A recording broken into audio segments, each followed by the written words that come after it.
I haven't gotten any of his stuff yet. I mean, I watched it on TV.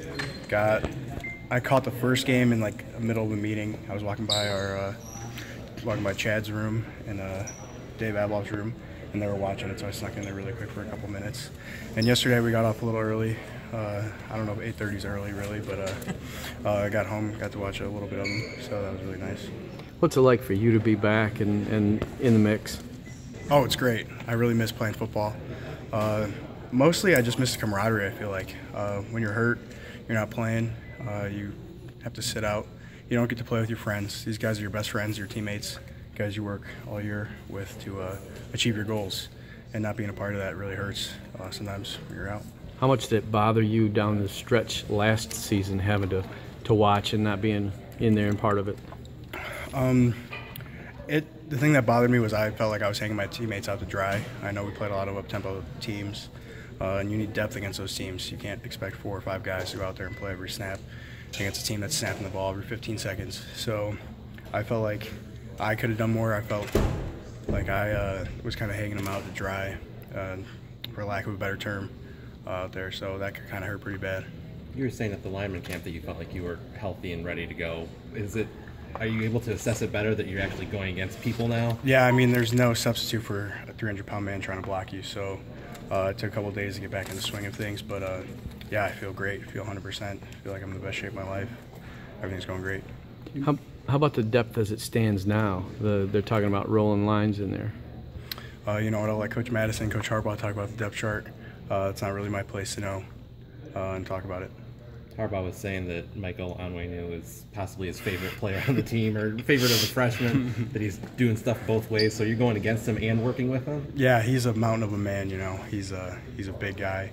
When he was playing defense and giving us looks as an offensive guard and individual, you're just like, this kid is huge. And he picks up on everything really quickly. You know, if you can play offensive and defensive line, both as a true freshman, and you're rolling through, depending on the day, whichever side of the ball they want you to play, that's pretty impressive. You have to guess how much would you say he actually weighs? I think the most recent weigh-in was about 375. So I think that's heaviest on the team by about 25 pounds or 50 pounds. That's a pretty wide margin on a college football team.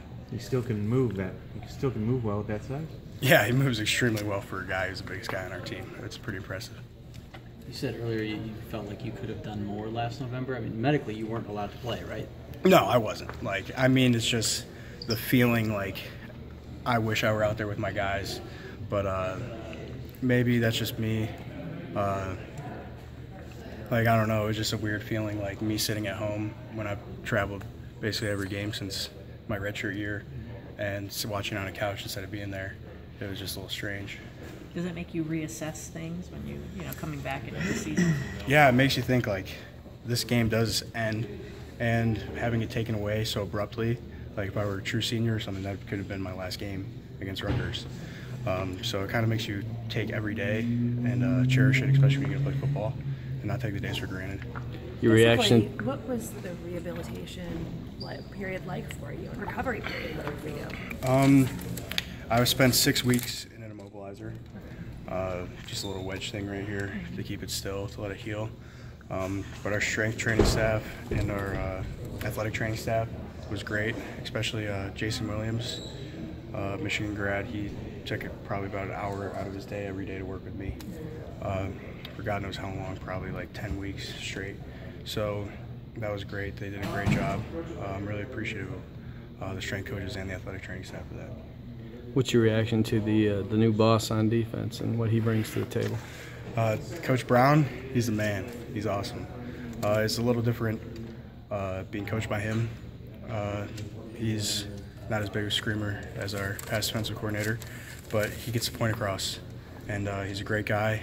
His defense is awesome, and we're excited to play in it this year. Ryan, with the sheer numbers you guys have on the defensive line, do you feel like you're better equipped if someone were to get hurt, or if multiple someone's were to get hurt this year? You guys have more depth, it seems. Coach Madison always says you earn the right to rotate, and as of now, I'm not sure how many people he sees rotating in. It could be 8, could be 9, could be 7. So it depends how many people earn that right, and based on that, how equipped we'll be when someone goes down, or if someone goes down, we'll see based on the end of camp. We've heard that you know, Chris can move inside and outside. He has that ability. Are other people playing multiple spots, or you know, most of you guys just kind of set where you are? The expectation isn't to learn only one position in our room. If you play nose, you're supposed to learn 3. If you play 3, you're supposed to learn nose. Chris is a little different because he's big enough to play inside and outside. So I'm pretty sure Chris probably knows all 4 positions on the defensive line. If you play anchor, you're supposed to know end and vice versa. So I'm pretty sure everyone could double up at positions if needed. A few mistakes might be made mentally, errors, you don't get the reps at that position all the time. But I'm pretty sure everyone could at least play 2 positions on our D-line right now. Did you lose a tooth? Yeah, I did. What happened? Long story. Now or what? You know, got it knocked out when I was really little. So, and then last camp, I caught so we put it back in. Last camp, I caught an elbow when we were just doing a walkthrough. And I was like, wow, this thing is actually loose. Like, this boy might fall out, bite the dust anytime. So then after last season, I was like, okay, this thing has to come out. Scheduled a time this summer, got it taken out, got a little procedure done. So after the season, I'll have a permanent one screwed in, and it'll be all better. You like it? Like the look of just one missing one there? At first, I didn't like it at all. I have a fake tooth. Left it at the dorm today. So didn't bring that. Yeah, I mean, I've done that a couple times. When I first lost it, I'd go and walk through, someone would hit me, brushing by, I'd pop it out, and be like, look what you just did. Have you ever? You lost it when you were little. Did that involve one of your brothers? Yeah, Jordan actually. Yeah, what did he do? We're racing around the cul-de-sac on our bikes. Jordan's still really little, on his training wheels on. Throws on the brakes. I flip over his bike, land on my face, knock out my tooth. So, yeah, that was Jordan's fault. Still very traumatic to this day. You're gonna get him back at some point. Yeah. You ever played any hockey? You got the Roller look. hockey back in the day. I was a young prodigy, not a lot of ice hockey teams in the middle of Illinois, but it would have been a great sport to play, exciting sport.